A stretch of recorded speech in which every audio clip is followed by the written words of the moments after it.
नमस्कार मंडळी, स्वागत आहे तुमचं माझ्या यूट्यूब चॅनलमध्ये। तर आज मी इथे खेंगट बनवत आहे। त्यासाठी गॅसवरती एक जाळी ठेवली मी आणि 3 कांदे ठेवलेले आहेत जाळीच्या वरती आणि एक टोमॅटो ठेवलेला आहे। कांदे आणि टोमॅटो आपल्याला चांगला भाजून घ्यायचा आहे। तर मसाल्याचा खेंगट बनवतोय आपण इथे। तर मधून असं आपल्याला थोडंसं कांदे उलटपालट करून घ्यायचे आहेत, म्हणजे सर्व बाजूने व्यवस्थित कांदे भाजले जातील। तर बघा इथे कांदे सुद्धा भाजून झालेले आहे, टोमॅटोही भाजलेला आहे। थंड होण्यासाठी आपण याला काढून घेऊ आता बाजूला। तर कांदे आता काढून घेतलेत आणि खेंगटसाठी भाज्या घेतल्यात। तर त्याच्यामध्ये हा फ्लावर घेतला 1 वाटी मी बारीक कट करून। त्यानंतर हरभरे घेतलेत, ओले हरभरे, सोले म्हणतात त्याला, अर्धीशी वाटी ते घेतलेत। 1 वाटी गाजर बारीक कट करून घेतले, अर्धीशी वाटी मुळ्याच्या शेंगा घेतल्यात, म्हणजे डिंगरे म्हणतात याला। त्यानंतर 1 वांग घेतले बारीक कट करून, पावटा घेतला हिरवा, त्यानंतर सिमला आणि फरसबी घेतलेला आहे। तर आता ह्या सर्व भाज्या मी कट करून घेतल्यात। एकदा व्यवस्थित स्वच्छ धुवून पण घेतलेल्या आहे कट करायच्या अगोदर। पण पुन्हा एकदा आपण ह्या भाज्या सर्व एकत्र करून धुवून घेणार आहोत। तर एका मोठ्या भांड्यामध्ये मी ह्या सर्व भाज्या आता काढून घेतलेल्या आहेत। त्यानंतर यामध्ये आपल्याला भाज्या बुडेल इतपत पाणी घालून घ्यायचे आणि व्यवस्थित भाज्या धुवून घ्यायच्या आहेत। आणि भाज्या धुवून आहे ना एका गाळणीमध्ये आपल्याला अशा काढून घ्यायच्या आहेत, म्हणजे भाज्यांमधलं पाणी सर्व निसरून जाईल। तर बघा इथे मी एका चाळणीमध्ये अशा भाज्या काढून घेतेय, म्हणजे भाजीमध्ये जास्त पाणी राहत नाही। तर भाज्या धुवून झाल्यात बघा आपल्या। त्यानंतर गॅसवरती मी कढई ठेवली आहे। कढई गरम झाली की यामध्ये 1 चमचाभर मी तेल घालून घेतेय। तेल व्यवस्थित गरम होऊ द्यायचे बरं का। आणि तेल गरम झालं की यामध्ये अर्धासा चमचा मोहरी आणि अर्धासा चमचा जिरं घालून घ्यायचे। जिरं मोहरी व्यवस्थित तडतडलं की यामध्ये थोडासा लसूण घालून घ्यायचा आहे बारीक कट केलेला। आणि लसूण आणि जिरं मोहरी व्यवस्थित परतलं की यामध्ये अर्धासा चमचा हळद आणि 1 चमचा धने पावडर घालून घ्यायची आहे। हे सर्व व्यवस्थित मिक्स करून घ्यायचे आणि लगेचच यामध्ये आपल्याला भाज्या घालून घ्यायच्या आहेत। तर बघा मैत्रिणींनी, इथं भाज्या आहे ना आपल्याला हळद मिठामध्ये शिजवून घ्यायच्या आहेत। तर आता भाज्या व्यवस्थित मिक्स करून घ्यायच्या आहेत, जेणेकरून ती हळद सर्व भाज्यांना लागेल। या पद्धतीने सर्व भाज्या आता आपल्याला मिक्स करून घ्यायच्या आहेत आणि 2-3 मिनिट व्यवस्थित परतून घ्यायच्या आहेत। त्यानंतर यामध्ये आपल्याला 1 चमचाभर मीठ घालून घ्यायचं आहे। तर बघा इथे आता मी मीठ घालून घेतेय। पुन्हा एकदा भाज्या आपल्याला मिक्स करून घ्यायच्या आहेत।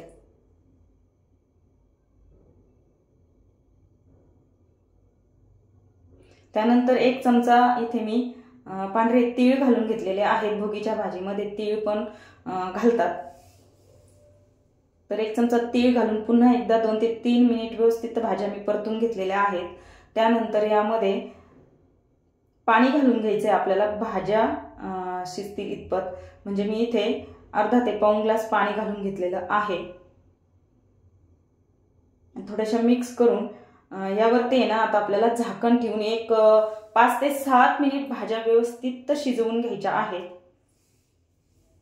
तर आपल्या भाज्या शिजतायत तोपर्यंत इथे मी तव्यावरती खोबरं भाजून घेते। थोडंसं तेल घातलंय खोबऱ्यामध्ये आणि खोबरं व्यवस्थित असं लालसर तांबूस रंगावर भाजून घेतेय।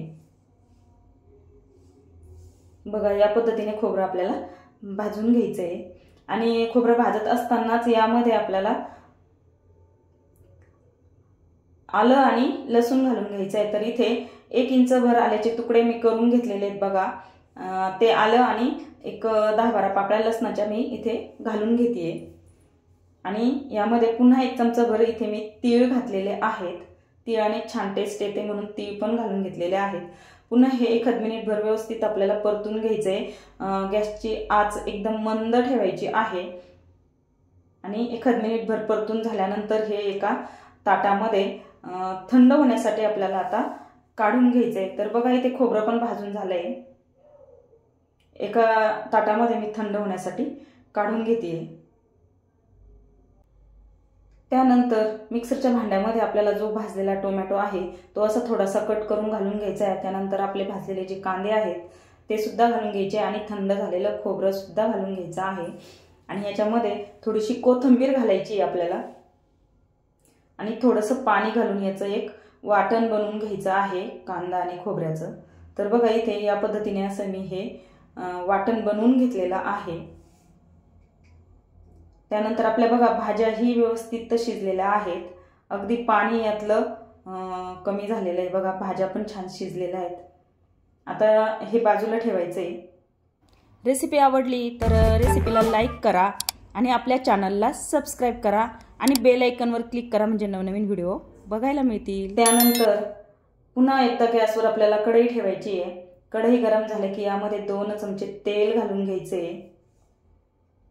तेल गरम झालं की यामध्ये अर्धासा चमचा जिरं घालून घ्यायचे आणि जे वाटण केले ते घालून घ्यायचे आणि वाटण आपल्याला तेल सुटेपर्यंत व्यवस्थित परतून घ्यायचे। म्हणजे वाटणामध्ये जे पाणी आहे त्यातलं पाणी कमी होईपर्यंत वाटण आपल्याला परतून घ्यायचे। वाटण परतत असताना त्यामध्ये अर्धासा चमचा हळद, 1 चमचा लाल तिखट, 1 चमचा हा घरचा गोडा मसाला आहे, 1 चमचा भर इथे मी एव्हरेस्ट मसाला घातलेला आहे आणि 1 चमचा इथे धने पावडर घातलेली आहे।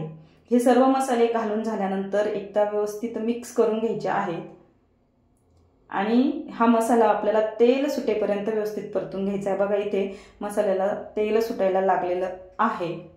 बघा या पद्धतीने असा हा मसाला तयार होतो। तर मसाला इथे चांगल्यापैकी परतून झालेला आहे। त्यानंतर लगेच आपल्याला ह्या मसाल्यामध्ये ज्या आपण भाज्या उकडवून घेतलेल्या आहेत त्या भाज्या घालून घ्यायच्या आहेत आणि व्यवस्थित असं मिक्स करून घ्यायचंय बघा। तर मैत्रिणींनो, हे जे खेंगट आहे हे आपण रशाचंही बनवू शकतो किंवा सुक्कंही बनवलं तरी छान लागतंय। तर मी इथे सुक्कंच बनवतेय। त्यानंतर चवीनुसार मीठ घालून घेतलंय। सुरुवातीला आपण अगोदर मीठ घातलेलं आहे त्यामुळे इथे बेतानेच मीठ घालायचं आहे। म्हणजे मी इथे फक्त अर्धासा चमचा आता मीठ घातलेला आहे, सुरुवातीला 1 चमचा घातलं होतं। त्यानंतर व्यवस्थित मिक्स करून घ्यायचंय।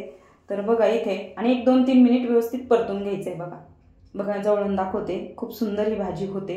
तुम्हाला जर रश्याची हवी असेल तर तुम्ही यामध्ये 1 ग्लास 1.5 ग्लास पाणी घालून रश्याची भाजी बनवू शकता, पण इथे मी सुक्कंच खेंगट बनवलेलं आहे। बघा जवळून दाखवते तुम्हाला।